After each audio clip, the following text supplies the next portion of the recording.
Oi, pessoal, tudo bem com vocês? Vamos aqui dar continuidade ao nosso curso de probabilidade e estatística. Nessa aula, a gente vai ver a distribuição de probabilidade da média amostral. Então, nosso objetivo aqui vai ser: vamos construir um modelo de probabilidade para a média amostral de uma variável aleatória. Sob certas condições, a gente vai ver que a gente vai conseguir saber exatamente qual é essa distribuição. Por que que a gente vai fazer isso? Então, na próxima aula, quando a gente terminar esse assunto, distribuição da média amostral, a gente vai começar a inferência estatística. Inferência estatística é uma parte da estatística que está tentando tirar informações sobre a população. Então, imagina, tem uma população, todo mundo lá naquela população, por exemplo, a população da cidade de Natal. E aí eu quero saber alguma característica dessa população. Nesse exemplo daqui, ó, imagina que eu quero saber qual é o peso médio dessa população. Porque eu quero me perguntar, será que o peso médio da população é maior do que 80 quilos? Ou sei lá, é, estudos que estão sendo feitos recentemente, já há alguns anos, será que, como é que está sendo o problema da obesidade? Será que está influenciando, está fazendo com que o peso médio da população ele vá aumentando ao longo do tempo? Para a gente saber o peso médio da população, em princípio, em teoria, a gente teria que pegar pessoa por pessoa da cidade de Natal, medir o peso dela para depois tirar a média. O peso médio é isso que significa. Mas é claro que na prática vai ser muito complicado a gente pegar todas as pessoas dessa população. Deixa eu fazer um desenho aqui. População, todo mundo daqui de Natal. Uma população seria muito grande, muitas pessoas aqui dentro. E a gente vai fazer inferência estatística eu vou tirar uma amostra dessa população, eu vou selecionar um subgrupo de pessoas aqui. E aí a gente vai decidir qual é o tamanho dessa amostra: 10, 15, 20, 50, 100 pessoas. Fica na dúvida quantas pessoas a gente vai colocar nessa amostra. E aí a gente vai pegar essa amostra e vai tentar saber, nesse exemplo específico que eu estou dando para vocês, o peso médio da população. Tranquilo? Aí eu perguntaria para vocês, de posse dessa amostra, o que é que vocês fariam? A maioria das pessoas tem essa intuição, né? O que é que eu vou fazer? Se eu quero saber a média, eu vou usar a média da amostra, x barra n, como um chute para a média da população. Será que é um bom chute? Então, o que a gente vai ver nessa aula é como é a distribuição desse x barra n. E por que que eu estou falando em distribuição aqui? Imagina que eu sorteei essa amostra, fui lá um dia e selecionei, estou pegando N aqui igual a 50. Então, sorteei 50 pessoas da cidade de Natal, tirei o peso médio dessas 50 pessoas, eu vou obter um número. Outra pessoa, outro pesquisador, poderia ir lá e tirar outra amostra de mesmo tamanho. Outra amostra de 50 pessoas, certo? Como essa outra amostra, as pessoas que vão estar dentro dela podem variar, então, pode ser que saia um outro x barra n. É por isso que eu vou dizer, esse x barra n, a média da amostra, ele é uma variável aleatória, porque vai depender da repetição que eu esteja fazendo no meu experimento. Vai depender especificamente do grupo de pessoas que for sorteado naquele momento. Então, como as amostras podem variar, as amostras que eu vou obter partindo dessa população, elas podem variar, x barra n vai ser aleatório, então também vai variar os valores possíveis. Como é que é essa distribuição? E será que essa distribuição ela tem alguma associação? Ela está relacionada com a média da população? É isso que nós vamos ver. A gente vai ver que sim, está relacionado. E aí a gente vai, de uma certa forma, é, de uma certa forma não, a gente vai ter uma motivação teórica para. Agora eu sei por que que eu posso usar o x barra n como um chute para a média populacional, porque eu sei como é que eles se relacionam e eu sei que eles vão ter um bom relacionamento. Basicamente, esse relacionamento vai ser bom se o tamanho da amostra for bom, for grande. Se eu pegar só duas pessoas, não é um chute muito bom, mas se eu pegar 100 pessoas, essas duas medidas já vão estar suficientemente próximas. É tranquilo? Então, é, alguns exemplos em que a gente vai estar interessado em média populacional. Essa é a característica da população que a gente quer saber. E nesse curso a gente vai trabalhar só com a média populacional. Não é obrigatório, poderia estar interessado em outra característica da população, como por exemplo a variância. Será que o peso varia muito naquela população, entre as pessoas que estão na população? Então a gente também teria como fazer, se a gente quisesse saber, tivesse interessado na variância populacional, a gente não ia pegar a média como um chute para variância populacional, seria a variância amostral. Aí a gente teria outra parte de teoria explicando que a gente ia ter que saber qual é a distribuição da variância amostral. Nesse curso, como a gente vai trabalhar só com a média populacional em inferência estatística, então por isso que a gente vai ver só, por enquanto, a média amostral. Que é essa aula de hoje. Nessa aula de hoje a gente vai querer saber qual é a distribuição da média amostral, sob que condições eu posso obter essa distribuição. Outros exemplos, tá? Para não ficar só com esse de peso da população. Um exemplo mais de engenharia de materiais. Eu tenho um material novo, estou lá com um certo tipo de material, construo vigas com esse material e quero saber a resistência média das vigas. Ora, mas cada viga que eu construir não vai ter a resistência exatamente igual. Então, vai variar de espécime a espécime que eu vou produzir com esse material. Mas será que a resistência média delas vai ser suficiente para se adequar às normas, para eu poder usar esse material? Ou, para dar um outro exemplo, na área de saúde, tem um novo medicamento, quero saber se o benefício médio desse novo medicamento é melhor do que o benefício médio do medicamento antigo. E por que a gente está falando em média aqui? Porque os medicamentos não vão ter o mesmo efeito em cada pessoa. Então, eu vou ter que pegar uma amostra da população para testar esse medicamento novo. O interessante é quando a gente analisa essas aplicações médicas é que tem questões éticas envolvidas. Enquanto na maior parte dos exemplos, como esse de peso médio e esse de resistência média, na maior parte dos exemplos, quanto maior a amostra, melhor. Quando a gente está trabalhando com saúde, já não é assim, porque se o medicamento novo puder ter alguma reação adversa, eu não vou querer aplicar logo ele para uma amostra enorme. Então, vou ter outros elementos em consideração. A gente não vai abordar nesse curso, mas como a gente está numa época de pandemia, né? Estamos testando vacinas novas. A gente já tinha falado um pouco sobre procedimentos experimentais para vacinas lá no início da nossa aula, antes das aulas terem sido canceladas. E aí a gente está discutindo muito isso. Eu vou lembrar para os alunos essa questão que a gente já tinha falado sobre as vacinas, que por isso que existem todas essas fases. Então, tem a vacina nova de Oxford está na fase 3, a outra vacina está na fase 1. Então, o ideal vamos, em teoria, o que a gente vai ver na aula de hoje vamos pegar uma amostra muito grande. Já estou adiantando, né, um pouco do resultado, mas quanto maior a amostra, mais próxima ela vai estar da população. Mais próxima, essa média amostral vai estar da média populacional. Só que, como a gente não conhece essa vacina, não sabe como é que ela vai se comportar, a gente não vai aplicar logo ela para um grupo muito grande de pessoas. Então, é por isso que a gente começa em várias fases. Primeiro teste em animais, depois um grupo pequeno de pessoas. Se estiver dando resultado positivo, aí a gente vai aumentando o número de pessoas em fases, em fases experimentais mais da frente, mais avançadas para uma vacina nova. Então vamos aí, estamos na torcida para que essa vacina saia logo, que a gente possa voltar para nossas aulas presenciais.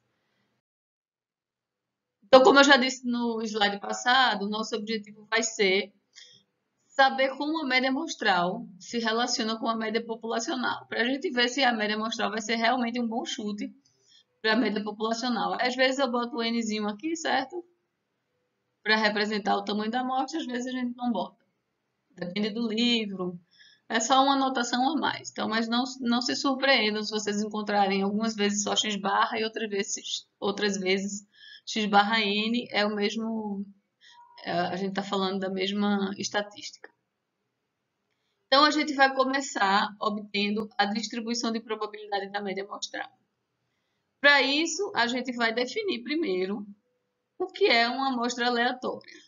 Uma amostra aleatória vai determinar condições que eu tenho que satisfazer quando eu for selecionar aquelas pessoas da população. Então, é uma forma da gente dizer assim, olha, eu vou selecionar pessoas da população, mas eu vou selecionar mantendo tais características. Porque, por exemplo, se eu quero saber o peso médio da população, eu não vou lá numa única rua, se de repente nessa única rua mora todo mundo da mesma família, e vou pegar todas as pessoas da mesma família.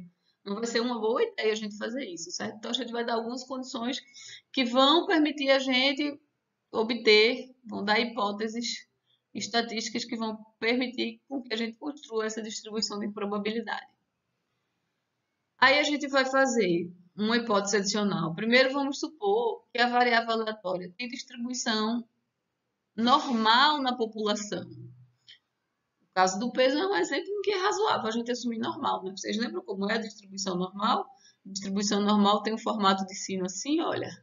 E ela diz assim, então aqui seria o peso. O peso na população, certo? Aqui está o peso médio, não sei quanto é, eu gostaria de saber. Ou talvez até a gente suponha, eu sei quanto é. Nesse momento aqui que a gente ainda está em probabilidade, a gente supõe que a gente conhece a população. Então a gente conhece as características da população. Então, por enquanto, eu posso dizer, eu conheço esse peso médio é de 82. Eu nem sei se é isso, tá? Mas vamos supor que seja 82 quilos. O que a distribuição normal fala é a distribuição de pesos em torno desse peso médio tem formato de sino. Então, a gente vai observar várias pessoas com peso próximo desse peso médio da população. Então, vai ter um monte de gente com 81, 83, 82,5, 85. Então, valores próximos da média vão ser comuns. E quando eu me afastar, se eu for aqui para o lado de uma pessoa muito pesada, certo? Uma pessoa obesa vai ser raro, o que é razoável, né? A gente não vê tantas pessoas obesas assim. E da mesma forma para baixo. Quanto mais magra a pessoa, mais raro vai ser a gente observar na população. Então, nesse caso do peso, vai ser razoável a gente assumir. Como é que a gente pode verificar na prática se é razoável assumir ou não? A gente poderia pegar uma amostra e nessa amostra, se ela for grande o suficiente, a gente constrói um histograma e analisa, será que está próximo desse formato de sino? Se estiver muito longe, então não é uma hipótese boa. Se estiver próximo, tranquilo, posso assumir que a população peso tem uma distribuição aproximadamente normal na população. E depois a gente vai ver um teorema muito famoso, assim, o principal teorema da probabilidade estatística, um dos principais teoremas da matemática aplicada, que é o teorema do limite central. O teorema do limite central vai permitir a gente condições em que a gente vai saber a distribuição aproximada da média amostral. Então, a gente vai dizer quem é essa distribuição aproximada, sem assumir que a variável tem distribuição normal na população. Então, sem fazer essa hipótese aqui. Vai ser um teorema muito importante, muito interessante. Vamos vê-lo mais na frente. Já estou falando aqui um vocabulário básico, que a gente já tinha definido lá nas nossas primeiras aulas, mas vou resgatar um pouquinho, certo, essa nomenclatura, só para quem tiver esquecido. Então, primeiro, população. População consiste de todos os itens ou indivíduos sobre os quais desejamos tirar uma conclusão. Vamos pegar lá o caso do material novo que eu tinha falado para vocês, que eu quero testar a resistência desse material novo. Ora, o que é essa população? São todas as vigas que eu puder construir com esse material novo. Então, vejam que essa população, ela na verdade é uma população abstrata, porque essas vigas não foram construídas ainda, tranquilo? Enquanto que quando eu estava falando da população de Natal, já é uma população concreta, essas pessoas já existem. Mas não tem problema, a gente vai fazer o mesmo procedimento, se a população for concreta ou abstrata, não vai ter diferença para a gente. Aí, no caso aqui, eu estava com as vigas, né? Aqui com um monte de viga. Aí, vou fazer uma amostra, certo? A amostra vai ser uma porção da população. Vou selecionar um subgrupo aqui para analisar. Para fazer minha análise, no caso lá do exemplo, a gente estava querendo saber a análise da resistência média. Vou pegar e vou fazer um teste de resistência em cada itemzinho dessa amostra. O parâmetro já vai ser uma característica, ou vai ser uma medida numérica ou uma característica numérica da população. Nesse caso, a gente está falando de média da população. Resistência média das vigas. Todas as vigas que eu posso construir com esse material. Então, isso a gente vai ser um parâmetro. E a estatística, uma estatística é uma medida numérica também, só que ela vai descrever características da amostra. Então, esse nome estatística, né, parece muito complicado, mas aqui é uma coisa muito simples. Eu posso pegar, por exemplo, a resistência média na amostra. Já fui lá, peguei viga por viga, fiz o meu teste de resistência e tirou a média deles. Ou a gente pode pegar a mediana, é outra medida numérica. Ou posso pegar o desvio padrão amostral, outra estatística, outra medida numérica. Vejam que, nesse caso, não vai ser uma boa variável se eu quiser estimar a média, né? Não faz muito sentido. Vou pegar o desvio padrão para analisar a média, uma medida de dispersão para tentar chegar num valor de tendência central ou num valor típico.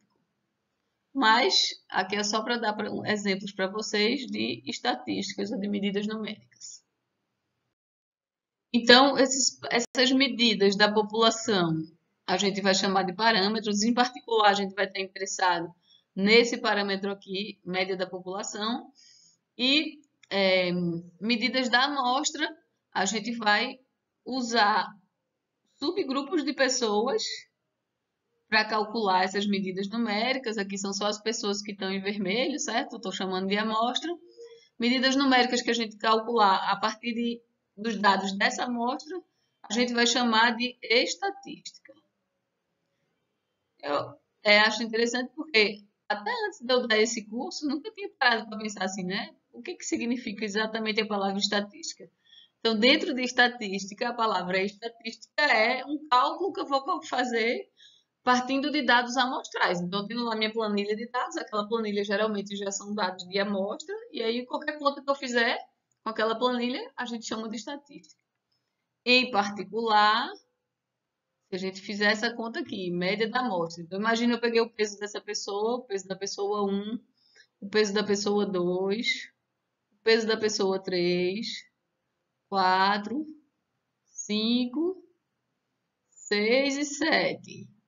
Aí eu tenho lá na minha planilha, né? Estou falando de planilha para vocês, e D vai dar o número da pessoa, tem a pessoa 7 e vou ter aqui o peso. O peso vai ser minha variável X. Aí eu vou ter X1, X2 até o X7.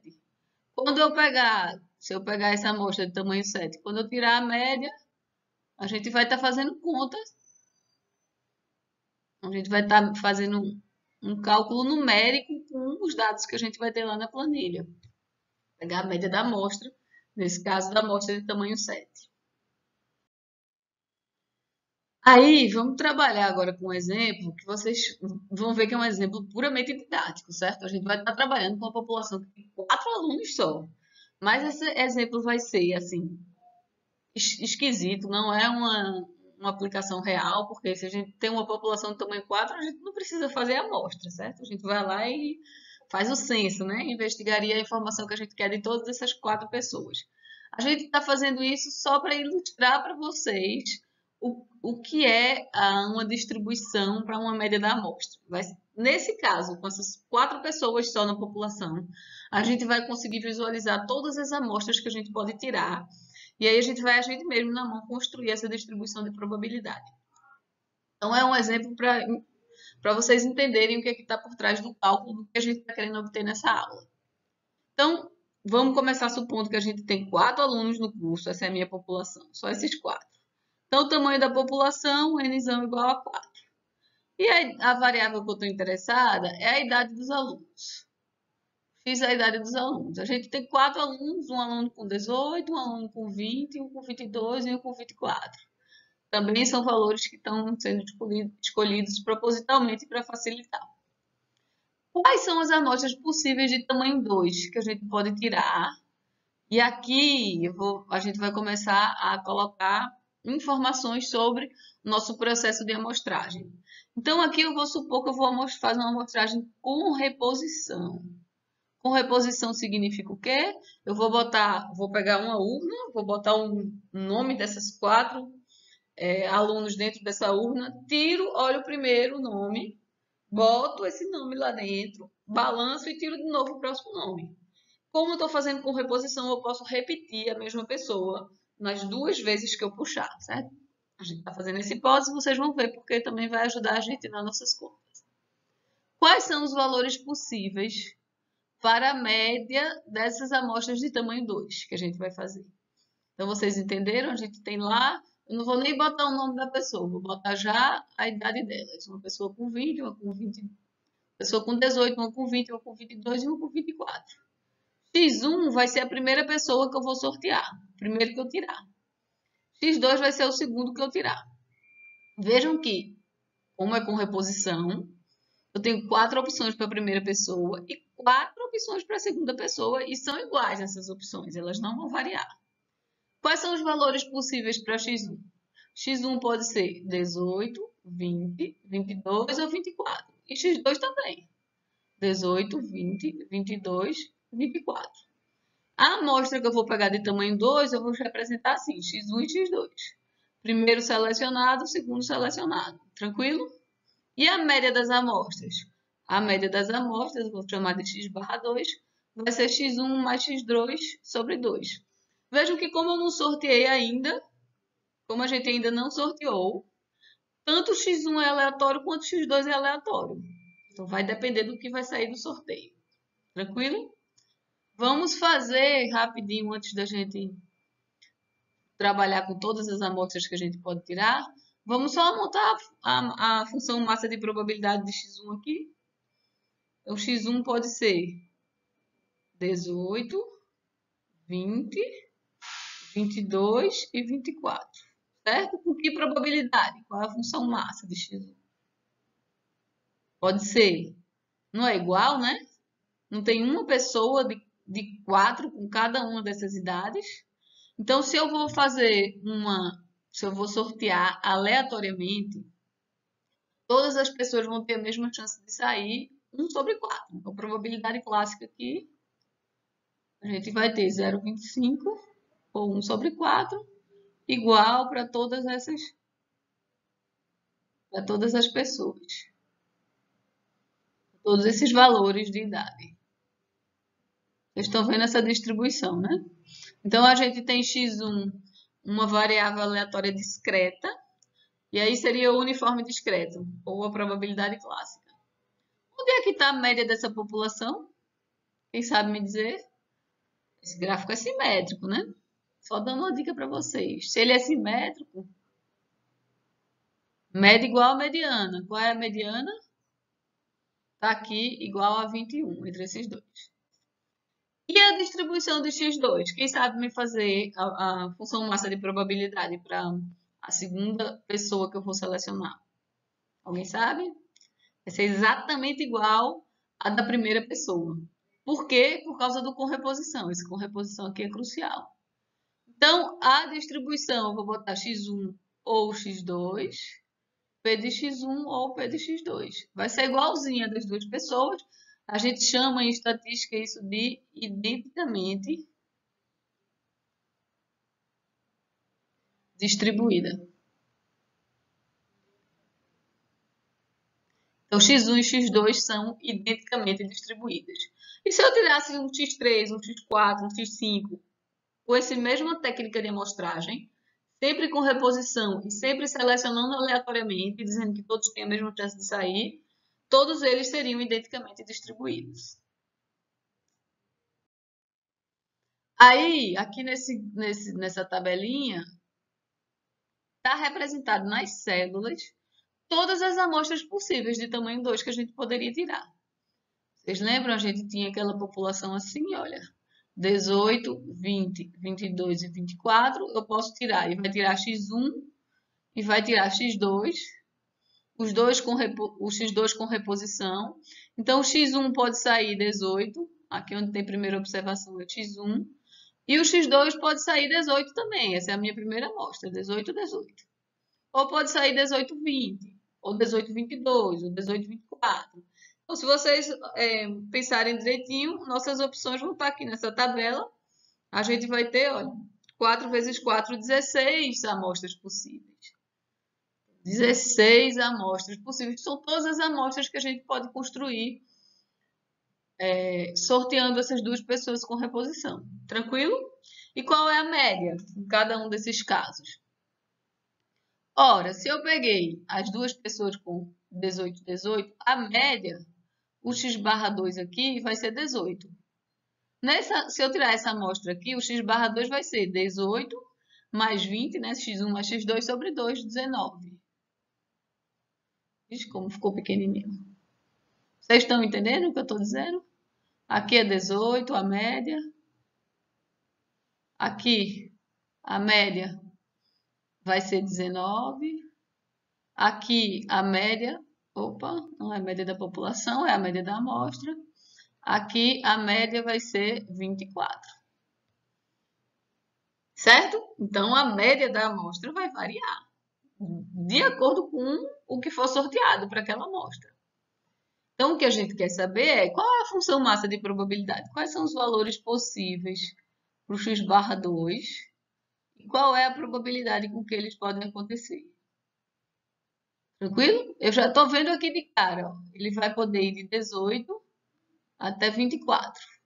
Pode ser 18, pode ser 19, pode ser 20, pode ser 21, 22, 23 e até 24. Então, de 18 a 24, x barra 2, o suporte dele é de 18 até 24, indo de 1 em 1. Então, eu já falei para vocês um pouquinho na aula anterior, né? Na aula anterior não, no slide anterior. Que a partir de uma população, a gente vai tirar informações sobre uma amostra. A gente representa assim, olha, x1, x2, xn, uma amostra de tamanho n. Como a gente ainda não retirou da população, essa amostra, cada ponto dessa amostra é uma variável aleatória. Peraí que tá me dando agonia que não tem a vírgulazinha aqui. Cada um desses é variável aleatória. E aí, qualquer função que a gente calcular, qualquer conta que a gente fizer com esses valores indo de x1 até xn, também é uma estatística. Média amostral é uma estatística, desvio padrão, mediana, raiz quadrada do maior valor e assim sucessivamente. Agora, por que, né, que a gente ia pegar a raiz quadrada do maior valor? O que a gente vai ver na aula de hoje é, se a gente pegar a média da amostra, qual é a relação da média da amostra com a média populacional? Que é o que a gente vai querer saber no próximo assunto.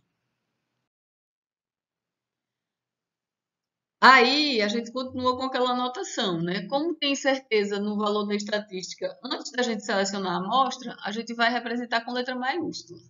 E letra minúscula vão ser os valores que assume depois. Nessa aula, a gente vai estar particularmente interessado no x barra n.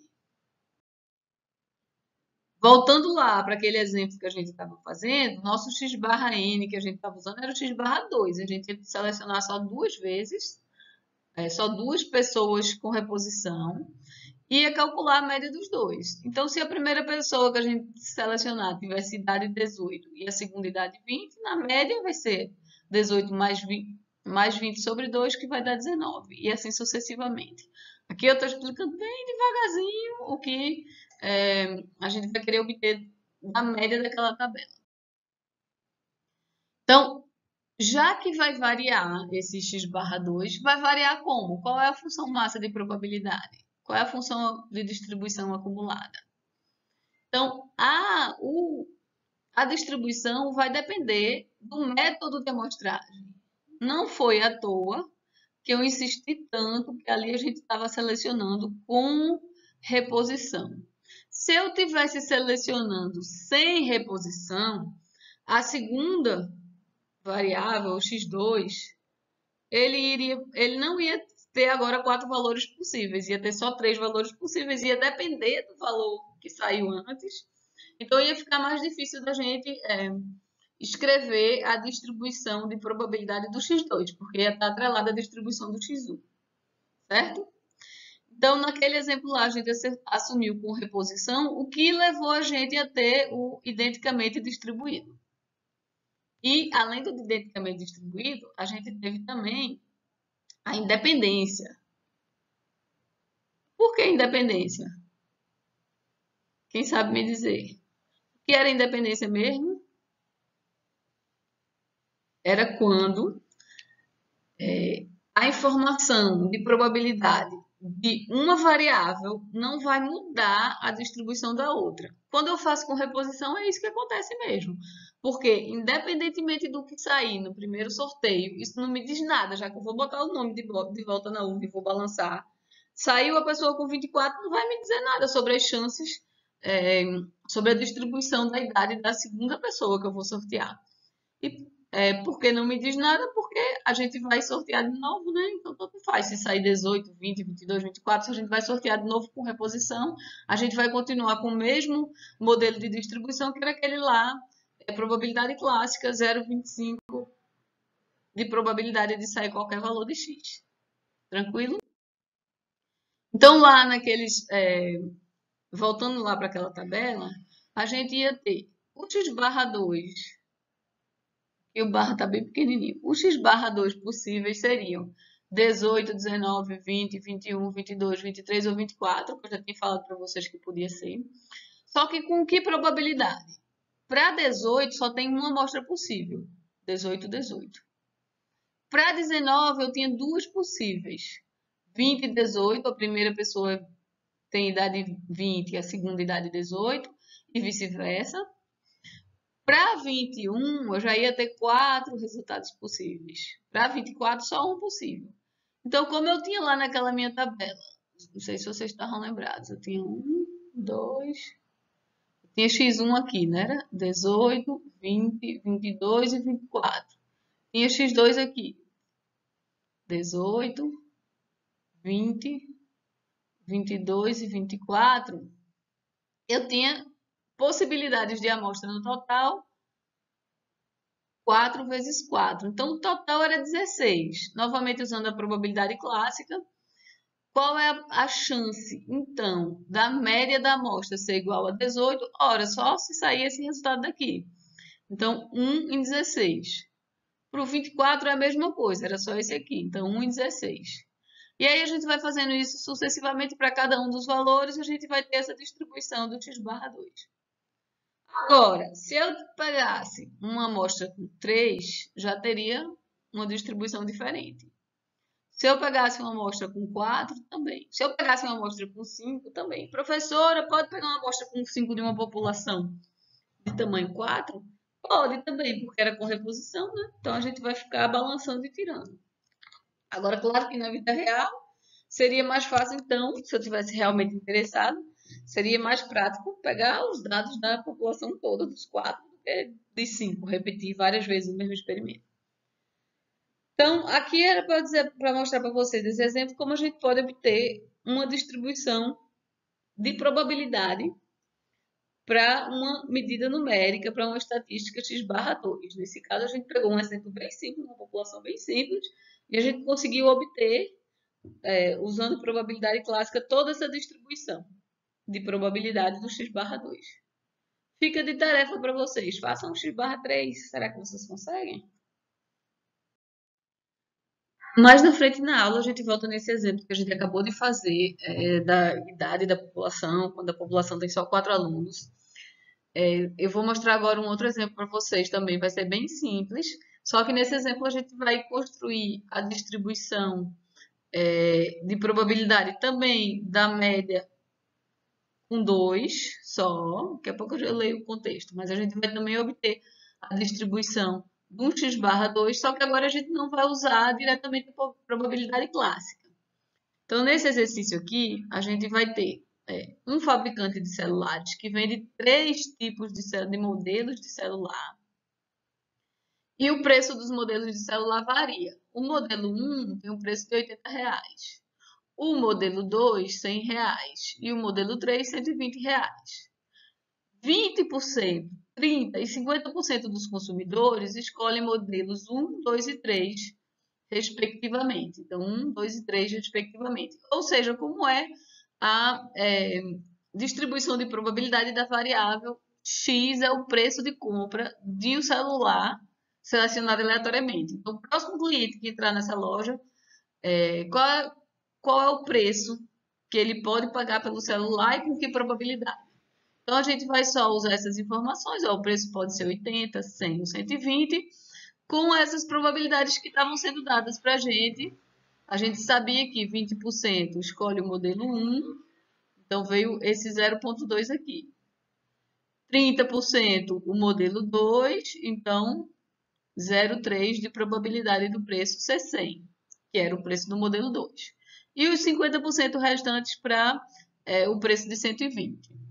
Para facilitar, já estou escrevendo aqui para a gente qual é a média e qual é a variância. Como é que a gente faria para fazer esse cálculo? Vamos relembrar lá distribuições discretas. Vejam que aqui a gente tem uma variável aleatória com 3 valores possíveis.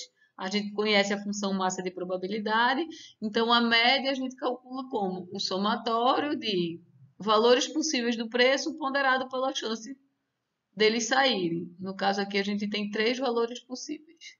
Então, seria 80 vezes 0,2 mais 100 vezes 0,3 mais 120 vezes 0,5. Aí a gente faz essa conta e veja o que vai dar esse 106 aqui. Tranquilo? Estão lembrados, né? Como é que a gente faz para calcular. Eu só deixei aqui para diminuir um pouco nossas contas, já que a gente já sabe fazer isso. E a mesma coisa para variância. Como é que a gente faria para calcular a variância nesse caso? Forma alternativa, o valor esperado de x ao quadrado menos a média ao quadrado. A média a gente acabou de ver quanto era, 106. E o e de x ao quadrado, o valor esperado da função, xi ao quadrado vezes o p de xi. Ou seja, 80 ao quadrado vezes 0,2, mais 100 ao quadrado vezes 0,3, mais 120 ao quadrado vezes 0,5. Aí a gente calcula isso, faz esse cálculo, joga esse cálculo dentro dessa expressão da forma alternativa para a variância, a gente vai calcular, vai obter a variância de 244. Tranquilo? O que eu quero saber, o que está sendo pedido é, um certo dia, 2 celulares só vão ser vendidos. Vamos assumir que a escolha do modelo entre clientes seja independente. Um cliente escolhe independentemente do outro. Também é razoável na prática, né? Desde que eles não tenham vindo juntos. Não vai, independente do modelo que um cliente escolher, o próximo modelo não vai. O próximo cliente que entrar, eu saber qual foi o modelo que o primeiro cliente escolheu, não vai me fazer alterar essa distribuição de probabilidade. Então, esse é o conceito de independência que a gente tinha visto lá em probabilidade e conceitos básicos, parte 2, que eu chamei de probabilidade condicional. O que a gente está querendo saber aqui é a distribuição do preço médio de venda desses 2 celulares. Ficou fora o azinho, mas é venda. Então, a gente quer saber a distribuição do x/2. Tranquilo? Quem sabe fazer? Vão pensando aí.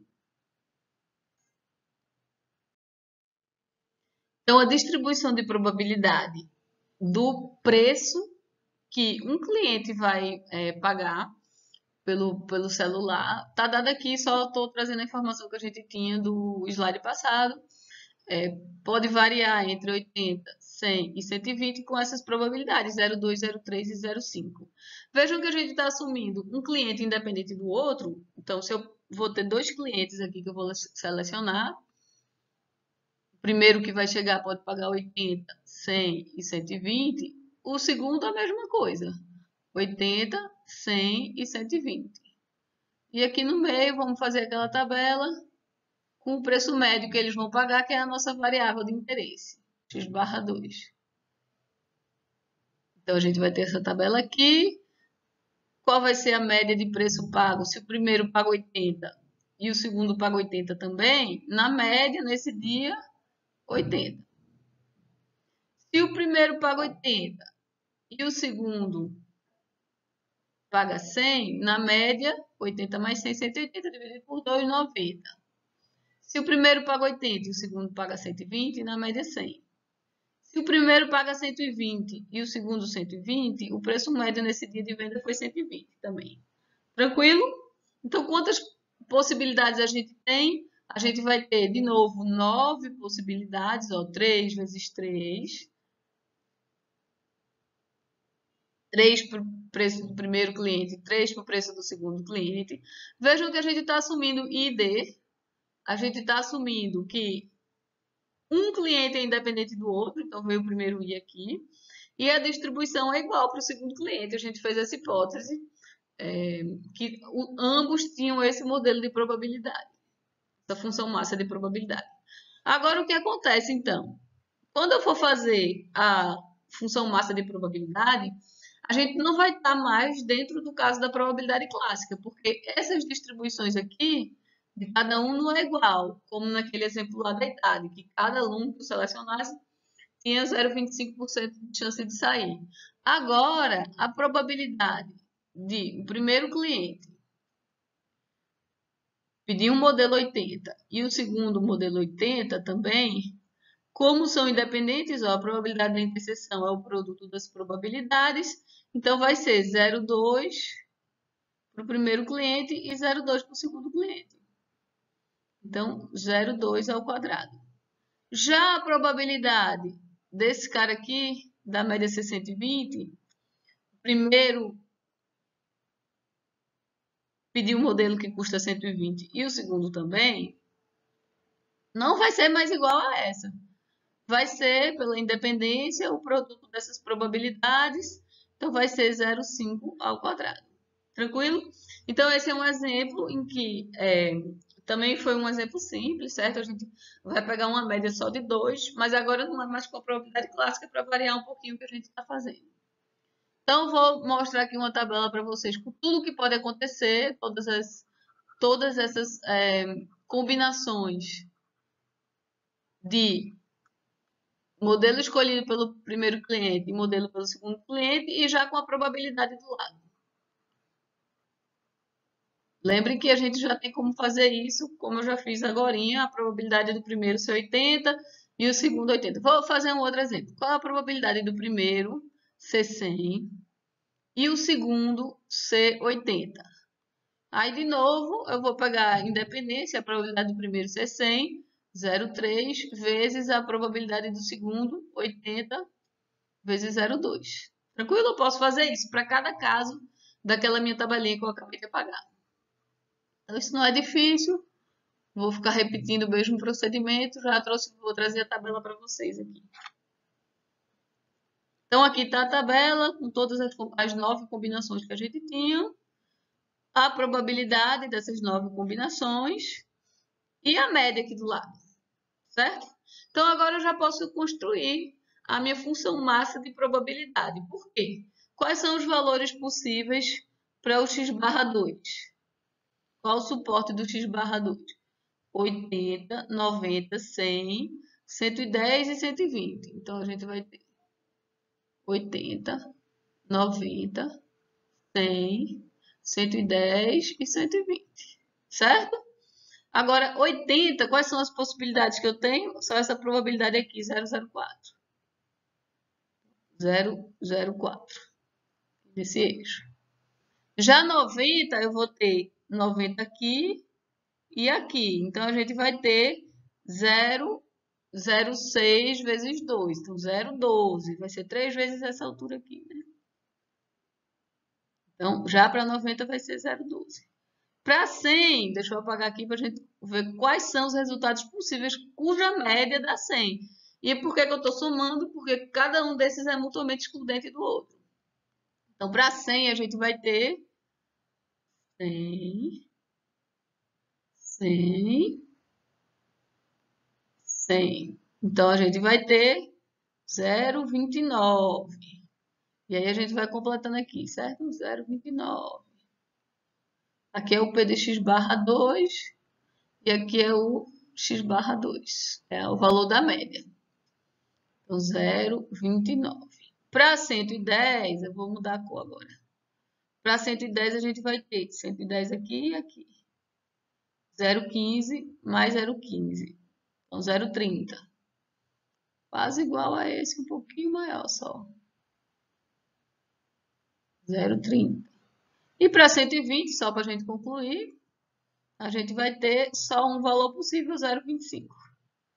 Então, 0,25. O dobro daquele, próximo aqui. certo? Esse aqui é 0,25. Então, construímos nosso modelo de probabilidade para uma média de amostra 2, nesse exemplo que a gente fez aqui.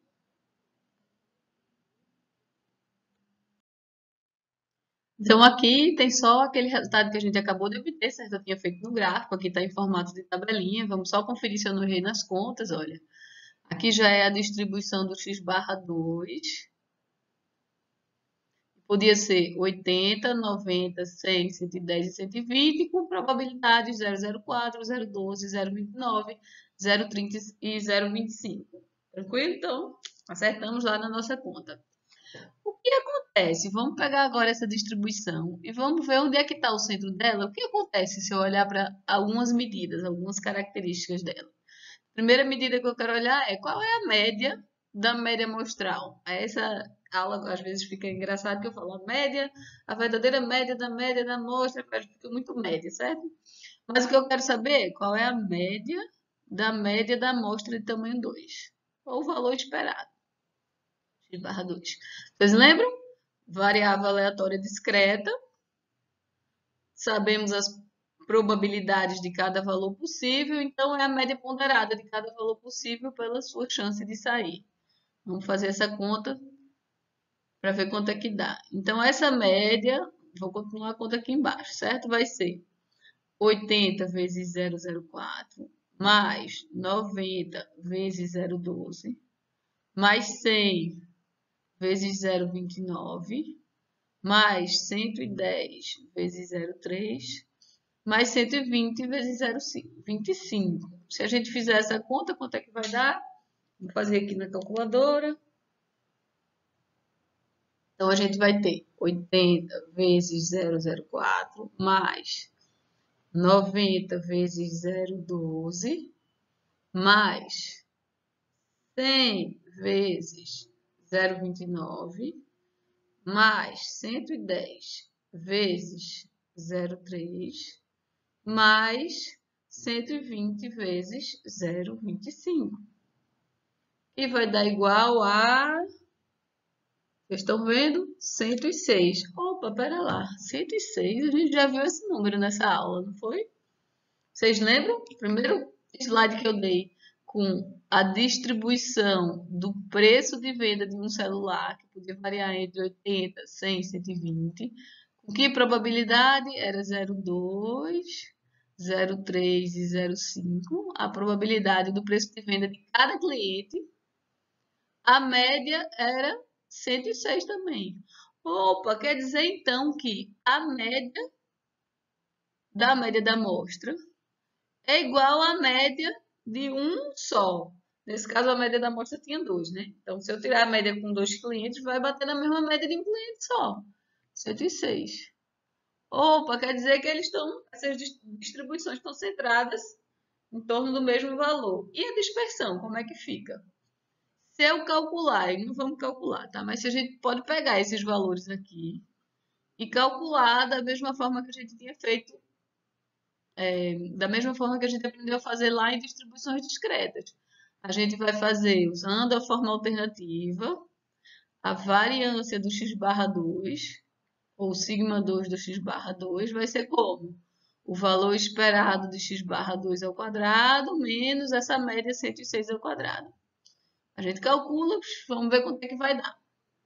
Aí já vou adiantar o resultado aqui para vocês. Vai dar a variância desse cara de um cliente só, dividido por N, no caso por 2. Então, isso é uma propriedade que a gente vai provar daqui a pouco na aula. Então, a gente já está tendo uma pista, né? Por que o x barra N é uma boa medida? Ora, tem o mesmo centro que a média da população, que é quem a gente gostaria de saber. E, além de ter o mesmo centro, a principal vantagem está vindo da menor dispersão. A dispersão vai ser menor na ordem de N, se eu estiver calculando através da variância.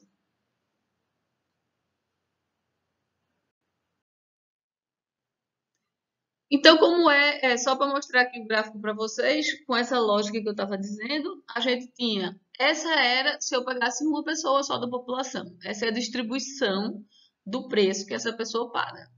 vai ter aqui 80, 100 e 120, com probabilidade 0,2, 0,3 e 0,5. A média está aqui, a média igual a 106. O desvio padrão, a gente já calculou lá, eu já esqueci qual é o valor. Se eu pegar a média com x barra 2, vocês estão conseguindo ver que a média vai ser igual, vai estar aqui no 106 também, só que o espalhamento agora vai ser menor. Eu vou ter mais valores aqui em torno dessa média 106. E esse é todo o truque, toda a ideia por trás da gente usar o x barra n como um chute para a média original. Quanto maior n, nesse caso aqui a gente fez n só 2, por isso que não está tão próximo assim do 106, mas quanto maior n, a gente vai ver que mais essa distribuição vai colapsando em torno da verdadeira média populacional. Como é que seria quanto maior n? Se a gente fizesse, nesse exemplo daqui de baixo, se a gente tivesse feito 4 celulares, se a gente tivesse pegado 4 pessoas, 4 clientes, e tivesse tirado a média e fizesse o mesmo procedimento, aí ia dar mais trabalho, né? Porque a gente ia ter 3 opções para o primeiro, 3 para o segundo, 3 para o terceiro e 3 para o quarto, né? 80, 100, 120 para o preço de cada cliente. Mas a gente poderia fazer isso. Construía aquela tabela de valores possíveis, calculava a média e calculava a probabilidade multiplicando a probabilidade de cada um. Depois a gente pegava e calculava os valores possíveis dessa média da amostra, só que agora aqui eu vou botar até assim diferente, a média com 4. Aí agora de 80 até 120, mas os valores aparecem outros valores intermediários. Tranquilo? E a distribuição de probabilidade muda também, fica conforme esse gráfico aqui. E se a gente pegasse e fizesse as contas, a média também ia estar aqui no 106. A mesma média original. Só que agora está ainda mais concentrado próximo do 106. E isso porque a gente pegou 4 clientes. E se eu tivesse pegado 50 clientes? Como é que ficaria essa distribuição? A gente não vai fazer, né? Porque 4 já estou achando chato. Então a gente pode só imaginar. O que eu quero, o objetivo da nossa aula é a gente ter resultados teóricos sem ter que estar construindo exemplo por exemplo. O primeiro resultado que a gente vai ver é que a média do x barra n é a própria média da população. Esse fato de eu ter ficado aqui no 106, que era o mesmo daqui, que é o mesmo daqui da média. Então, independente do n, a média da distribuição do x barra n vai ser igual. E depois a gente vai ver o que acontece com o desvio padrão do x barra n. Qual é a relação com o sigma original. Então, vamos deixar isso mais para frente aqui nessa aula. Para a gente obter esses resultados teóricos que eu estava falando, a gente vai ter que falar sobre o processo de amostragem. Até agora, nessa aula, a gente está sempre trabalhando com um conceito que a gente chama de amostra aleatória. Uma amostra aleatória, se ela for ID, eu já falei para vocês, independente e identicamente distribuída. Quer dizer que a coleta de uma observação independe da outra, independência. Nesse exemplo que a gente acabou de ver, é razoável? A gente assume que um cliente é independente do outro. O valor, o modelo que ele vai escolher, o preço que ele vai escolher, não depende do cliente que acabou de sair da loja. Tranquilo? Parece razoável. E identicamente distribuída. A gente estava dizendo lá que o preço vinha de todos os clientes vinham daquela distribuição em que variava 80, 100 ou 120 com mesmas probabilidades, 0,2, 0,3 e 0,5. Aquele exemplo que a gente acabou de ver, certo? Quando é que vai ser razoável a gente dizer que a gente está trabalhando com uma amostra aleatória? Aí a gente vai ter algumas condições, vocês vão ver, essas condições vão lembrar vocês de algo que a gente já discutiu nesse curso antes.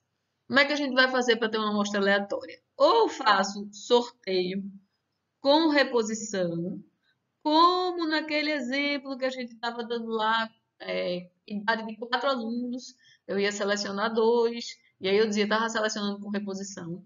A gente já viu que lá vai ser bem razoável, vai dar independente, porque o que saiu antes, como eu vou botar o nome de volta na urna, não vai depender, não vai interferir no que vai sair depois, e todos iam vir da mesma distribuição, porque eu estava sempre selecionando por sorteio. Ou, e aí vem o que a gente já viu lá em casos particulares de distribuições discretas, ou eu faço uma amostra por sorteio sem reposição, que é mais razoável. Quando a gente está trabalhando na vida real, imagina que eu estou lá naquele exemplo de saber o peso de um cidadão selecionado aleatoriamente na cidade de Natal. Eu não vou selecionar a mesma pessoa mais de uma vez, certo?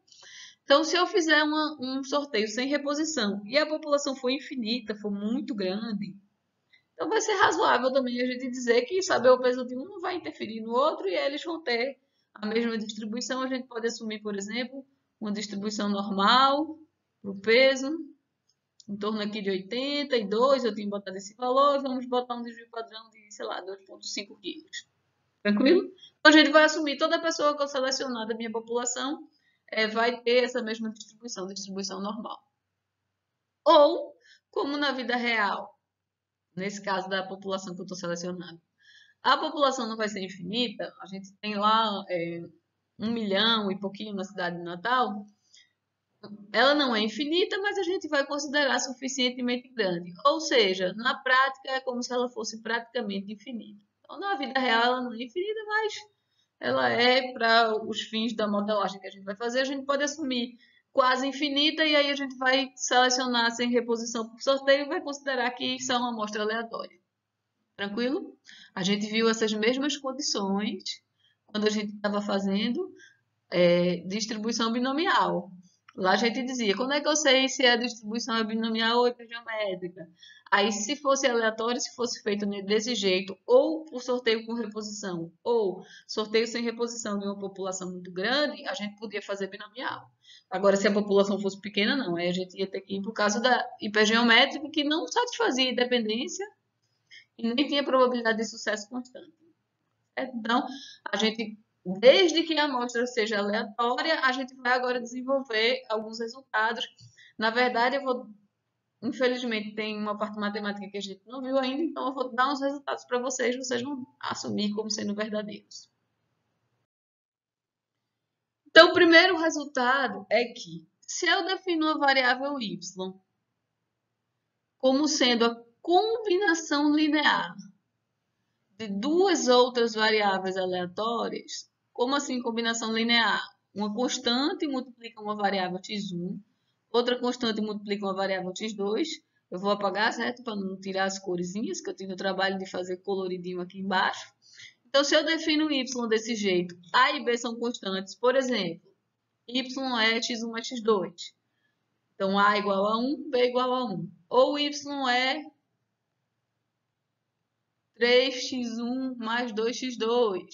Então, nesse caso, A seria 3 e B seria 2. Tranquilo? Então, desde que eu esteja fazendo uma combinação linear, a gente vai ter dois resultados importantes. O primeiro vai ser que a média da combinação linear, é a combinação linear das médias. Então, parecido com aquele que a gente tinha feito lá em tanto distribuições discretas quanto contínuas, a gente tinha provado um resultado assim, olha.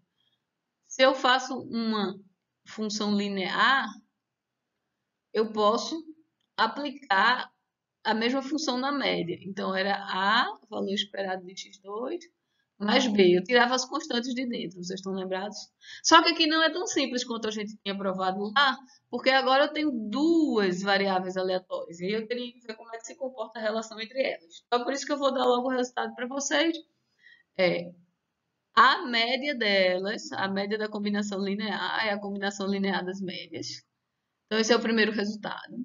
E o segundo resultado importante diz respeito à variância. Agora, a gente tem que adicionar uma hipótese, a gente tem que saber como é que a relação entre elas. Se elas duas forem independentes, que vai ser o caso quando a gente estiver trabalhando com uma amostra aleatória, a gente acabou de dizer se é amostra aleatória porque um é independente do outro. Então, a variância da combinação linear mas lembra na variância, quando a gente fazia a variância da função linear de ax1 mais b, e aqui novamente não tem o x2, mas vocês lembram o que acontecia? O b não interferia e o a saía ao quadrado, variância de x1. Aqui a gente vai ter os coeficientes que estão multiplicando as variáveis, vão sair ao quadrado, um raciocínio similar ao que a gente tinha feito antes. Só que aqui eu tenho um último termo aqui, zero, que está vindo do fato de uma ser independente da outra. Então, não tem interferência da dispersão de uma variável com a dispersão da outra variável. Quando vocês forem estudar isso em alguns livros, eles vão dar o caso geral para vocês, que vai ter a relação entre a covariância de x1 e x2. Será que x1 e x2 andam juntos ou andam inversamente relacionados? Então, tem um termo aqui, se eu não me engano, é menos 2 vezes a covariância deles. Mas como aqui a gente está assumindo que é independente, então eles não têm covariância, então vai ser simplesmente essa soma. Professora, por que está falando covariância se a gente não vai usar nesse curso? Porque todo ano tem algum aluno que vê essa expressão mais geral e depois vem me perguntar por que a gente viu só aquele caso. Então, essa é a relação entre da variância de uma combinação linear, em geral é mais complexa, mas aqui eu estou apresentando para vocês simplesmente o caso quando elas forem independentes, que é o que a gente vai usar para obter a variância da média amostral. Então, eu estou dando para vocês o resultado da combinação linear em geral, mas o nosso interesse aqui dessa aula é só na distribuição do x barra n. Sendo que esse x barra n está partindo de uma amostra que satisfaz a independência, porque eu estou dizendo que essa amostra é aleatória. Então, a gente vai aplicar esses dois resultados agora, no próximo slide, para obter qual é a média do x barra n. Qual é a média? E qual é a variância do x barra n? Tranquilo? Então, como eu estava falando, a gente vai ter esse exercício aqui, partindo de uma amostra aleatória, de uma variável aleatória com média mi e variância sigma ao quadrado. É sempre bom vocês saberem que esses números aqui, a gente já vai saber quem são. Vamos pensar naquele exemplo que a gente tinha acabado de olhar? Naquele exemplo do preço, o nosso x, ele era, podia variar entre 80, 100 e 120, com probabilidade 0,2, 0,3 e 0,5. A gente já sabia essa média era 106. E a gente já sabia a variância 244. Não sei como é que eu me lembrei, mas a gente já conhecia, era um númerozinho dado para a gente, um número fixo. Então, a gente diz, vamos fazer uma amostra aleatória de uma variável aleatória x, com média, nesse exemplo, 106 e sigma ao quadrado. Ou seja, a gente ia pegar N clientes selecionados aleatoriamente da loja, certo? Então, N agora não precisa ser 2 nem 4, que a gente tinha feito naquele exemplo. N pode ser 50, que foi o que eu falei, se a gente quisesse saber com 50. Qual seria a média do x barra n? E qual seria a variância do x barra n? Aí, agora a gente vai usar aquele resultado que eu acabei de dar para vocês. Vejam que x barra n é uma combinação linear de variáveis aleatórias independentes. Como os coeficientes que estão multiplicando é 1 sobre n para todos eles. Então, a média do x barra n, o valor esperado ou a média do x barra n, vai ser o valor esperado da combinação linear, que é a combinação linear do valor esperado de cada um. Ou seja, eu estou tirando essas constantes para fora e estou separando esse valor esperado. Então, vai ser 1 sobre n, valor esperado de x1, mais 1 sobre n, valor esperado de x2, mais assim sucessivamente, até 1 sobre n, valor esperado de xn. Ora, mas quem é o valor esperado de x1? Quem é a média de x1? Nesse exemplo daqui, a gente sabe quanto é, 106. E o do segundo cliente, 106 também. Por quê? Porque são identicamente distribuídos. Então, aqui eu vou ter mi, aqui eu vou ter mi, e aqui eu vou ter mi. Certo? Eu vou ter n termos, n vezes mi, e 1 sobre n em evidência. Então, eu vou botar 1 sobre n em evidência, e quantas vezes vai aparecer aqui? Eu vou ter n mi. Então, a gente fica com mi. Eu já tinha adiantado esse resultado para vocês, né?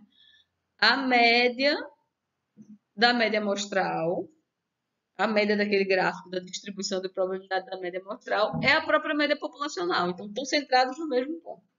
Lembrando que lá em inferência estatística, o nosso interesse vai ser essa média populacional aqui. Não vou saber quanto é. Enquanto aqui eu estou dentro de probabilidade ainda, então estou supondo que eu conheço esse modelo de probabilidade, lá em inferência estatística isso agora vai ser uma caixa preta para a gente. Mas a gente já vai ter os resultados da aula de hoje. A gente já vai saber que se a gente pegar uma amostra aleatória, se a gente selecionar bem direitinho nossa amostra, a gente vai ter, ela vai estar em torno da mesma média populacional. Então aqui era aquele esse resultado, só que está mais bonitinho, certo? A média da amostra. Deixa eu botar que eu também gosto de escrever assim. A média do x barra n é a mesma média populacional. Tranquilo? E a variância, como é que fica a variância? A variância. Então, a gente já viu o resultado para a média e como é que fica para a variância? Quero entender. Como é que fica a variância da média amostral? Olha, a média amostral não é a combinação linear de todos os valores da amostra? E a gente não acabou de ver, não acabei de falar para vocês, que se a amostra é aleatória, então cada ponto da amostra, cada xi da amostra é independente do outro. Então, a gente tem uma combinação linear de variáveis aleatórias independentes. Então, cada constantezinha dessas aqui vai sair ao quadrado e as variâncias vão ser a soma delas. Então, a gente vai ter 1 sobre n ao quadrado, variância de x1, mais 1 sobre n ao quadrado, variância de x2, e assim sucessivamente até o enésimo valor. Então, a gente está usando aqui que é uma combinação linear e está usando que são independentes. Tranquilo? Vou botar 1 sobre n ao quadrado em evidência. Vai sobrar essas variâncias aqui. Agora, vocês lembram que se a amostra é aleatória, cada um selecionado na amostra, cada xi é identicamente distribuído. E se é identicamente distribuído, tem a mesma variância. Naquele exemplo lá, 244 para cada para a distribuição do preço pago para cada consumidor, dos 1 até os 50 que a gente vai querer fazer. Então, esses valores aqui, olha, são conhecidos da gente. É o nosso sigma 2, pelo fato de serem identicamente distribuídos. É o sigma na população. Então, a gente vai ter sigma 2 mais sigma 2, porque eu já botei 1 sobre n em evidência. N vezes. Então, a gente vai ter n sigma 2 dividido por n ao quadrado. Então, esse n corta com esse quadrado, a gente tem o resultado que a gente queria para a variância. Quer dizer, quando eu pego uma amostra, eu vou ter uma distribuição de probabilidade centrada no mesmo valor da média da população, porque a gente tinha acabado de ver no slide passado que a média do x barra n é a média populacional. Mas a dispersão agora ela é menor. Ela é menor enquanto, se eu estiver olhando a variância, na ordem de n. Se eu estiver olhando o desvio padrão do x barra n vai ser o desvio padrão da distribuição original dividido por raiz de n. Tranquilo? Então, é uma boa coisa, né? A gente pegar e criar uma amostra. Vai ser um bom chute para essa média populacional, desde que n seja grande, porque faz n para infinito. Pega uma amostra muito grande. À medida que a amostra vai ficando grande, esse n crescendo, o desvio padrão dela ou a variância dela vai diminuindo. Ou seja, vai colapsando, como eu já tinha falado para vocês, em torno da média populacional. Aí aqui vai ter os resultados para vocês. Vamos passar agora para fazer um outro exercício. Esse exercício eu vou deixar de tarefa para vocês. Aqui já tem a resposta para vocês. Em vez de eu trabalhar com a média da amostra, se eu estiver trabalhando com a soma dos valores. E novamente eu conheço a distribuição da população, conheço o μ e conheço o sigma quadrado. Lá naquele exemplo das vendas, se eu quisesse saber qual é a distribuição do faturamento da loja, quer dizer, a loja vai vender N celulares em um certo dia, um cliente independente do outro, é tranquilo? Então, identicamente distribuídos, o mesmo do histórico passado. Quanto é que a gente espera que a loja venda com N clientes que a gente seleciona aleatoriamente? Entenderam? Distribuição do faturamento. Fica de tarefa para vocês aí, ó, vocês mostrarem esse resultado aqui. Vão lembrar que a amostra é aleatória, então vai valer a independência e vai valer identicamente distribuídos. Façam essa conta e depois, se vocês tiverem dúvida, vocês me perguntam. E vamos fazer agora esse exercício que eu vou fazer, vou resolver. Então, a gente tem um teste de fadiga, atração para um certo material. Esse exercício eu tirei do livro do Devore. A maioria dos exercícios que a gente está vendo nessa aula ou vieram do Devore ou vieram do livro do Levine, que são os livros textos do nosso curso. Então, esse veio do Devore, a gente tem um teste de fadiga, a atração de um certo material. O número esperado de ciclos para o início de uma trinca. Então, esse é o resultado que vai dar do teste, certo? Vai ser, então, o número esperado, já estou falando aqui, o esperado, é de 28.000.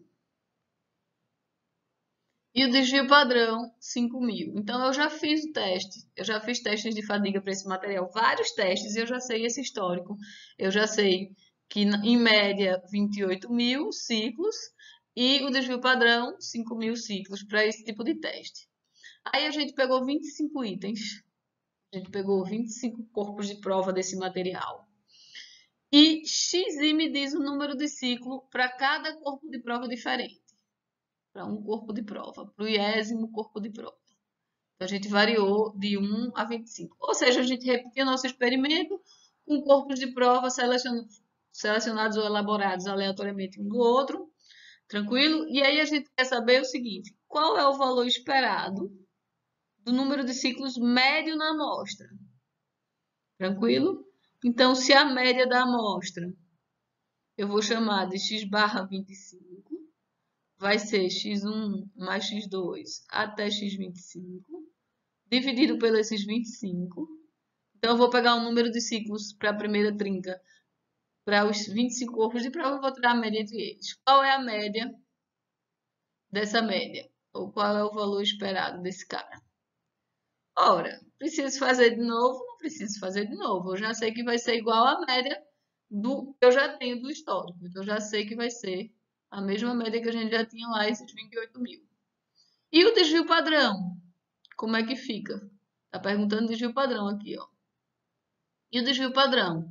A gente não já tem esse resultado? Se a amostra é aleatória, vai ser o desvio padrão original dividido por raiz de 25.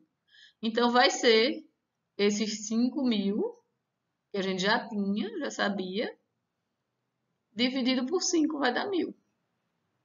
Então, a gente vê que a média da amostra vai ser em torno da média, 28.000, só que ela vai estar bem mais concentrada, bem menos espalhada do que se eu tivesse feito um teste só. Tranquilo?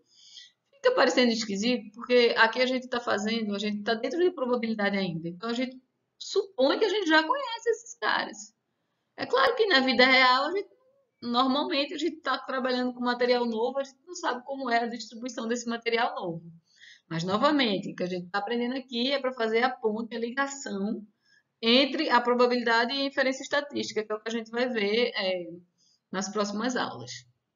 Então, a gente está começando supondo que a gente conhece a população, os valores da população, e vendo o que acontece se eu tirar uma amostra. Depois a gente vai fazer o inverso. Eu pego uma amostra e digo algo sobre a população. Tranquilo? Aí agora vai ser o último resultado que a gente vai ter. Um dos resultados mais importantes da aula de hoje, está até aqui com uma exclamaçãozinha, que é o seguinte. E se eu souber, eu vou adicionar uma hipótese. E se eu souber, além disso, que a minha população tem distribuição normal? Ora, eu tenho uma informação bem importante aqui. Em vez de ter, naquele exemplo lá, eu tinha x, 80, 100, 120, com probabilidades 0,2, 0,3 e 0,5. Veja que não é normal, né? É discreta, 3 valores possíveis só, e está longe de ser normal. Era um negocinho assim. Era aqui nossa densidade, certo? Então estava longe de ser normal. Mas e se eu souber que é normal? Se eu estiver trabalhando com aquele outro exemplo, por exemplo, o peso das pessoas de Natal. Então, se eu souber que o peso, minha variável x agora, é aproximadamente normal, porque eu já sei de outros lugares. Então, não tem razão nenhuma para o peso da população do Natal ser muito diferente dos estudos que já foram feitos para Recife, para outras cidades no Brasil. Então, se eu já sei que vai ser normal, e também vamos supor que eu já conheço, né? 82 de média, tá dando esse exemplo para vocês, e 2,5 de desvio padrão desse X. Então, uma pessoa, se eu selecionar, vai sair dessa população com essa distribuição aqui. Aí, o que acontece quando a gente faz uma combinação linear? Deixa eu mudar de cor aqui, que é importante. Combinação linear. E por que a gente está se preocupando em combinação linear? A gente vai ver que um caso particular de combinação linear é a média, né? A gente já trabalhou com ela agora. Então, a combinação linear de variáveis normais independentes, que quando a amostra é aleatória elas são independentes, também tem distribuição normal. Olha que beleza, a normal tem essa característica, uma das razões por ela ser tão usada. Somas e diferenças de variáveis aleatórias normais também tem distribuição normal. Aí pronto, adicionei essa hipótese, já fechei o meu modelo todo. Por quê? Porque a normal, vocês lembram que a normal ela é totalmente determinada se eu souber a média e o desvio padrão. Então, se eu peguei uma combinação linear, que eu x barra n é combinação linear, eu vou saber a média, porque a gente já sabe, a gente já tem esse resultado, a média é a mesma média da população, e eu vou saber o desvio padrão, vai ser o da população sobre n. Tranquilo? Então, aqui esse slide fecha para a gente. Agora, fecha para a gente a distribuição da média amostral, caso a gente possa supor que a população tem distribuição normal. Eu só vou dar também esse resultado de combinação linear, porque a gente usa também quando a gente quer calcular, muito usado para esse modelo da diferença. Vou apagar aqui. E aí eu vou fazer a diferença para vocês verem como é que a gente aplica. Tranquilo? Então, a gente tem lá. Se as duas variáveis têm distribuições normais, e aí cada uma vai ter sua média e seu desvio padrão. Cada uma sua média e desvio padrão. Aqui eu não estou fazendo hipótese ainda de que são identicamente distribuídas. Então, a combinação linear vai ter esse resultado. A média vai ser a combinação linear da média. Esse resultado a gente já tinha visto antes, porque lá não tinha... A gente sabia que a média da combinação linear era a combinação linear da média, independentemente da distribuição da população. Então, esse resultado a gente já tinha antes, e esse resultado aqui a gente já tinha antes também. Porque se elas são independentes, a variância vai ser, vocês lembram que cada coeficiente da combinação linear saía ao quadrado? Então, só aqui está em formato de desvio padrão, a gente tirou a raiz daquela variância que a gente já sabia. Então, pronto. Para a combinação linear, se eu sei que a população é normal, eu acabei já sei tudo. Então, vamos fazer assim. Vamos só para a gente trabalhar um pouquinho com essa expressão e com o exercício que aparece muito. Vamos pegar essa combinação linear aqui. W é x1 menos x2. Quem é o A e quem é o B? A vai ser esse cara que está multiplicando, que é 1. E B vai ser esse cara multiplicando aqui, que é menos 1. Tranquilo? Então, como é a média da diferença? A média de W, que é a média de x1 menos x2, vai ser média do primeiro menos a média do segundo. O B está aqui direto, saindo menos 1. E a variância? Será que vai ser a variância de um menos a variância do outro? Não, né? Por quê? Porque os coeficientes saem ao quadrado. Então, a variância a gente tem que ter um cuidado. Vejam por que não poderia ser uma outra pista. Se a variância do segundo fosse maior do que o primeiro, podia até, se a gente fizer a conta errada, dar uma variância negativa, que não pode ser. Como é que vai ser a variância de W? É a variância de x1 menos x2. O A sai ao quadrado, A ao quadrado, 1 ao quadrado, variância de x1, mais B ao quadrado, variância de x2. Então, esse cara aqui ao quadrado fica 1. Então, eu fico com a soma das variâncias, desde que sejam independentes. A gente está supondo aqui neste slide. Tranquilo? Só para vocês trabalharem um pouquinho também com esse resultado da média e variância da combinação linear geral de variáveis aleatórias normais. Beleza? E aí fechou o resultado, o grande resultado que a gente estava esperando aqui, era a gente saber o que acontece. Se eu estou com uma média amostral, eu quero saber a distribuição da média amostral de uma amostra aleatória, então a amostra é aleatória, com o tamanho n, e agora eu associei uma variável aleatória, associei o fato do x, da população ter distribuição normal. Aí eu fechei meu modelo. Essa média e essa variância vale sempre, independentemente de ser normal. Mas quando eu assumo que é normal, eu fechei aqui no meu modelo de probabilidade. Então eu já sei que a média da amostra também vai ser distribuição normal. E aí acabou, eu já posso fazer o que eu quiser, qualquer cálculo de probabilidade para a média amostral. Porque eu já sei o modelo todo fechado. Para distribuição normal, basta saber a média e basta saber a variância. Então, naquele caso, daquele exemplo que eu estava fazendo ali do peso, x era o peso de um cidadão selecionado em Natal, estava supondo que a média era 82 e o desvio padrão era 2,5. Se eu pegasse uma amostra com 50 pessoas, vai ter distribuição normal também, com peso também 82, e com desvio padrão agora 2,5 dividido por raiz de n, raiz de 50.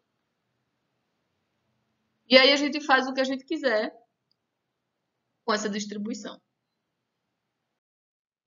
Tranquilo, então só para ilustrar graficamente aquilo que eu venho dizendo para vocês, que é tão importante, a razão pelo x/n ser um bom chute para a média populacional, é que, partindo de uma população com distribuição normal, qual é a vantagem de eu pegar n pessoas e tirar a média e não só uma pessoa? Eu vou ter distribuição normal também, acabou de ver, porque combinação linear de variáveis aleatórias normais também é normal. Distribuição também é normal, em torno da mesma média, só que agora o desvio padrão é bem menor. Bem menor quanto? Quem lembra? Esse era o momento de eu botar assim uma perguntinha subindo, né? Sigma sobre raiz de n. Então, quanto maior for esse n, mais esse sinozinho vai fechando e eu vou ficar com a média da amostra. Ela vai poder variar? Vai. Como é normal, pode ir de menos infinito a mais infinito. Só que uma probabilidade muito alta dela estar bem pertinho aqui da verdadeira média populacional. E aí, vamos fazer agora esse exercício. Nesse exercício, a gente vai ter a suposição de que a população tem distribuição normal. Então, nesse exercício, nossa variável aleatória é o diâmetro interno de um pistão. Então, nosso x é o diâmetro. X é a variável aleatória diâmetro de um pistão, blá, blá, blá. Estou assumindo que tem distribuição aproximadamente, não, normal, com média 12 e desvio padrão 0,04. E aí, vamos lá no item A. Se eu pegar uma amostra com 16 pistões, qual a distribuição do x/16? Olha, a amostra é aleatória. Opa, se a população é normal e a amostra é aleatória, pronto, já fechei, né? A gente já sabe que x/16 vai ter distribuição normal também, com a mesma média 12. Agora o desvio padrão muda. Fica 0,04 dividido por raiz de 16, ou seja, 0,01. Tranquilo? Daqui a pouco a gente faz o gráfico. E se eu pegasse 64 pistões? Mesma coisa, se a população é normal, se a amostra é aleatória, a gente vai ter x/64. Também tem distribuição aproximadamente normal. Com a mesma média, a média não muda, 12. O desvio padrão muda, 0,04 dividido por raiz de 64. Raiz de 64 é 8. Então, esse desvio padrão aqui, olha, vai dividir na metade. Então, vai ser normal com 12 e 0, 0, mais um 0,5. Esse é a metade desse. Aí vamos responder, né, que vai ser o nosso desafio. Vamos responder qual é a probabilidade.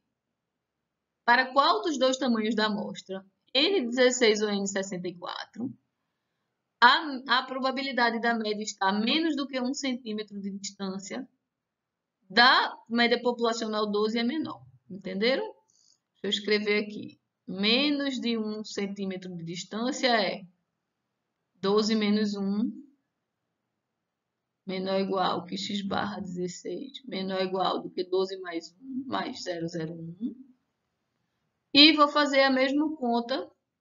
Então, esse número vai ser o mesmo, certo? 11,99 x barra 64 agora, e aqui 12,001. Então, qual desses dois é menor? Vamos fazer a relação entre esse e esse. Eu mudei de slide só para ficar com mais espaço aqui para a gente fazer as contas, certo? Então, só recapitulando o que é que a gente quer calcular. A probabilidade da média da amostra está a menos de 1 centímetro de distância da média populacional, que era 12. Então, a gente já fez as contas. A gente quer calcular a probabilidade de x barra n, está entre 11,99 e 12,01, para dois valores de n diferentes. Vamos fazer o gráfico. Vamos ver como é que fica. A gente já sabe a distribuição dos dois. Vou fazer assim. Não vou fazer os dois juntos, não. Aqui a gente vai ter a mesma média. Vamos ver se eu consigo. X barra 16. X barra 64. O X barra 16 tem o dobro do desvio padrão. Os dois têm a mesma média. O X barra 16 tem o dobro do desvio padrão do X barra 64. Então, vou tentar fazer agora essa outra. Pensem na escala, certo? O que eu tentei fazer foi essa aqui ser o dobro daquele. Então, esse vai ser o desvio padrão do x barra 16 é 0,01, o desvio padrão do x barra 64 é 0,005, a metade daquele lá. E a gente estava pegando um desvio padrão para cima e um desvio padrão para baixo da verdadeira média populacional. Então, a gente estava pegando um desvio padrão, não, 1 centímetro, que nessa distribuição corresponde a um desvio padrão. Então, daqui para cá, eu quero saber essa probabilidade. E vou comparar com a mesma distância. Então, esse valor vai ser 1 também. Vai descer aqui no mesmo ponto. Só que agora esse desvio padrão é bem menor dessa outra distribuição. Então, eu quero comparar nessas duas curvas aqui qual é a maior área. Vai ser o azul ou vai ser o verde? Aqui, vocês vão ver que meu desenho não é tão bom assim, né? Se eu tivesse deixado mais espaço, eu teria feito um pico bem mais alto. Esse sino daqui de baixo, ele é bem mais alto do que esse de cima. Por quê? Porque o desvio padrão é menor. De forma que, quando a gente bater esse olho, a gente já ia ver essa área aqui do azul, a 1 centímetro da média 12, é bem maior do que a 1 centímetro da média para o x barra 16. Tranquilo? Como é que a gente vai calcular isso? Aí vamos aproveitar para a gente recapitular distribuições normais. Então, como é que a gente faz? A probabilidade de x entre dois números vai ser a acumulada até o maior menos a acumulada até o menor. E aí, como é que a gente calcula essa acumulada? A gente converte em score Z e depois a gente olha na tabela. Então, para o x barra 16, esse número vai ser a acumulada da Z do x barra 16, que vai ser 12,01, menos a média do x barra 16, que é 12, dividido pelo desvio padrão do x barra 16, que é 0,01. Então, na verdade, o que eu estou dizendo é que esse número aqui, quando eu fizer esse Z para o x barra 16, vai estar um desvio padrão para cima e esse aqui é um desvio padrão para baixo. Como é que eu fiz? Eu já vi que essa conta é 1. Quando eu fizer o menos o outro vai ser 11,99 menos 12 dividido por 0,01. Eu já sei que essa conta aqui vai dar menos 1. Então, esse primeiro gráfico vai ser, eu vou precisar calcular na normal padrão, a acumulada até um desvio padrão, menos a acumulada até menos um desvio padrão.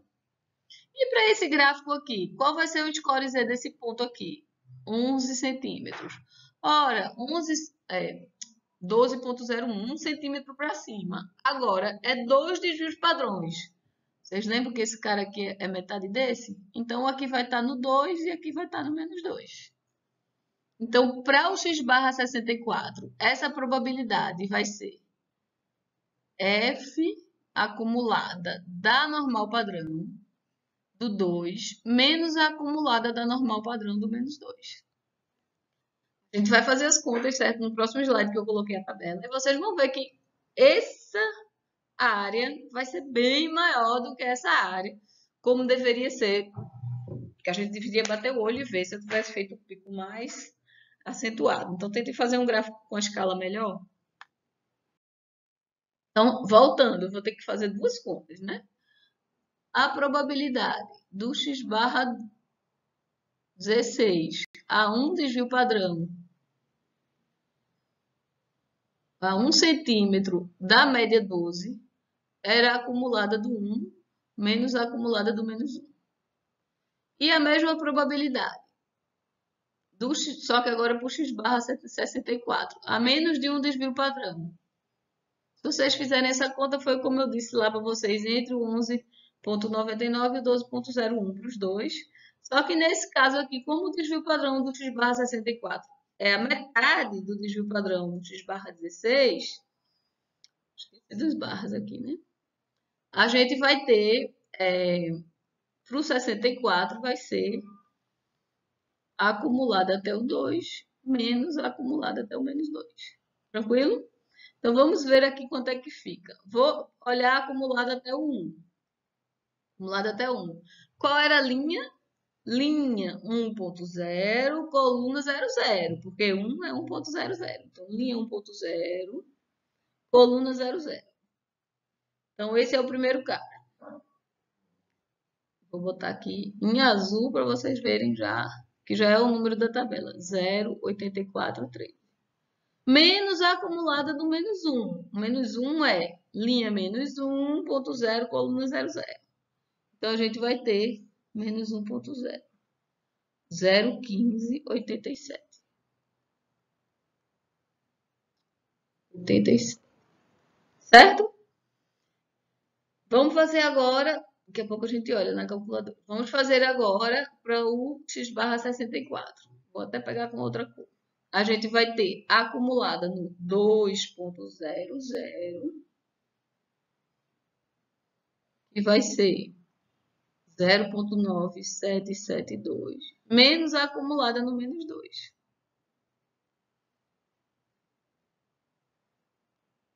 0,0228. Tranquilo? Vamos fazer essa conta, vamos ver quanto é que dá. Vocês vão ver que o primeiro vai ser bem maior, vai ser bem menor do que o segundo. Então, a gente vai ter 0,8413 menos, essa até a gente já tinha feito uma conta exatamente igual em outro exercício. 0,1587. Então, esse primeiro, o resultado dele dá. Vou botar o primeiro aqui. Esse resultado dá 0,6826. E esse segundo resultado dá 0,9972 menos 0,0228. 09744. Então, se eu quiser uma margem de erro de 1 centímetro para cima ou para baixo, entre a média amostral e a média populacional, se eu pegar 64 na amostra, eu vou estar com uma probabilidade bem mais alta de eu estar dentro dessa margem de erro, 97,44%, do que se eu pegar uma média da amostra, uma amostra com 16 pistões, que aí vai dar 68,26. Isso para mostrar para vocês que quando o N aumenta, a chance da gente estar bem próximo da média populacional é maior do que com N menor. Aqui a gente aumentou de 16 para 64. Tranquilo? E aí, vamos fazer uma pausa aqui para a gente recapitular o que foi que a gente já descobriu de importante. A gente tem ótimos resultados já para a distribuição da média amostral. Lembrando que nosso objetivo era saber qual é a distribuição da média amostral e, em particular, saber como é que essa média amostral está relacionada com a média populacional, que vai ser nosso objetivo lá em inferência estatística. A gente tem dois resultados que valem para qualquer distribuição, que é o centro dessa distribuição vai estar sempre em torno da média populacional. E o desvio padrão dessa distribuição, ou a dispersão, ela vai diminuindo à medida que o n aumenta, e diminuindo como da ordem de 1 sobre raiz de n. Tranquilo? Então, dois resultados muito importantes, válidos para qualquer distribuição. Se eu adicionar mais uma hipótese, se eu adicionar que a população tem distribuição normal, já fechei, já sei qual é a distribuição da média amostral, porque também vai ter distribuição normal. Então, nesse caso particular, que é um caso útil, a gente usa bastante na prática, é bem razoável para várias variáveis, a gente assumir que a distribuição é normal, mas não é exaustivo. Em particular, naquele exemplo que a gente estava fazendo do preço de venda, a gente tinha uma variável discreta. Essa variável não estava longe de ser normal. O que é que a gente vai fazer então? E se a nossa variável de interesse não tem distribuição normal? Então, vamos ver na próxima aula. Vou fazer uma pausa aqui na aula. Próxima aula, então, vai ser uma das aulas mais importantes, onde a gente vai ver o famoso teorema do limite central. O teorema do limite central vai dizer para a gente condições sobre as quais a gente vai poder dizer, mesmo sem saber qual é a distribuição da população, então a distribuição original da população, de onde eu estou selecionando minha amostra aleatória, eu vou poder aproximar a distribuição de x barra n. A média eu já sei quanto é, que é a própria média, o sigma eu já sei qual é, raiz de n, vou poder dizer algo sobre essa distribuição. Então, cenas do próximo capítulo, veremos na próxima aula.